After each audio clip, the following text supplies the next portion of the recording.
Well, where do we start by talking about WRC Rallye Monte Carlo Day 2 for 2022?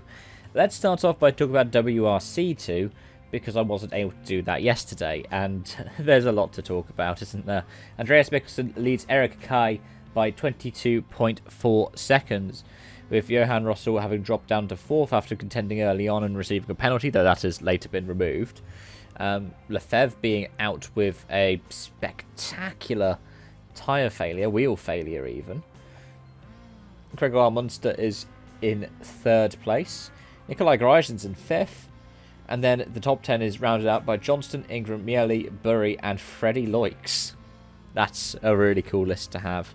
But it's been drama all over the place. We saw Balacha end up bowing out with smoke billowing out of that Fabia.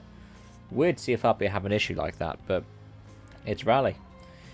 If we look at any other kind of championships, WRC3 Piari has a lead over Czerny of nearly 15 seconds.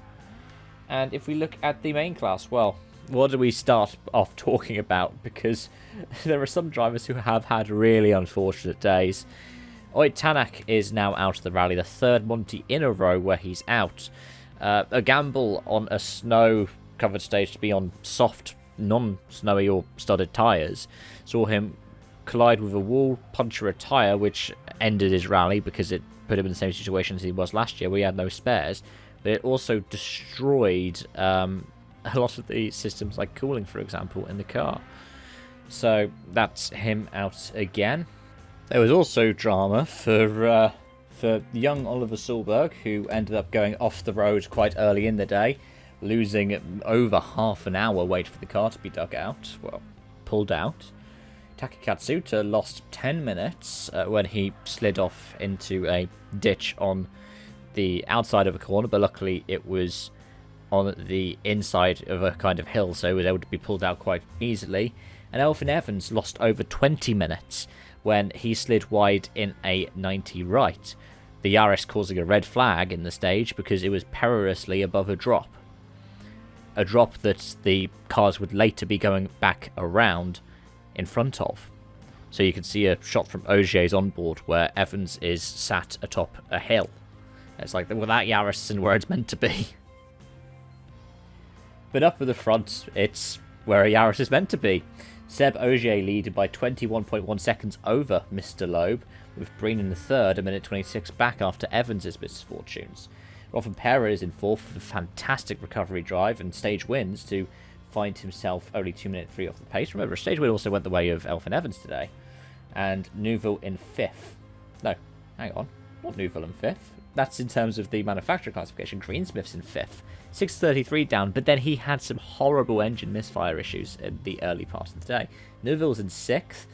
And then the top 10 is rounded out by the top 4 of WRC2. This rally has proven to be all kinds of different bits and pieces, but I think I see a trend coming in. And I think it's a trend that, if it's, well, it's got to be brilliant for a neutral, unless you're a Hyundai fan, because I haven't found a particular strength for the Hyundai yet, compared to the Ford and the Toyota. But it appears that it plays off of the wheelbase. So, for example, the Toyota benefited a lot more today in tighter, twistier stages because it's a shorter wheelbase car. Whereas the Ford, with a longer wheelbase, is able to benefit more from longer sweeping stages. So the kind of medium to high speed corners compared to the medium to low speed corners. And I'm really looking forward to seeing how that plays out over the rest of the season. Because it means that in places like Sweden, for example, I expect Ford to be doing pretty alright. It means that places like Finland as well, lots of gravel rallies, it'll usually play to their advantage. But some of the gravel rallies, like, for example, Greece, would potentially play to the advantage of the Yaris. And I've got to say, I feel like tarmac rallies, particular ones like Croatia, will play more to the Yaris' advantage.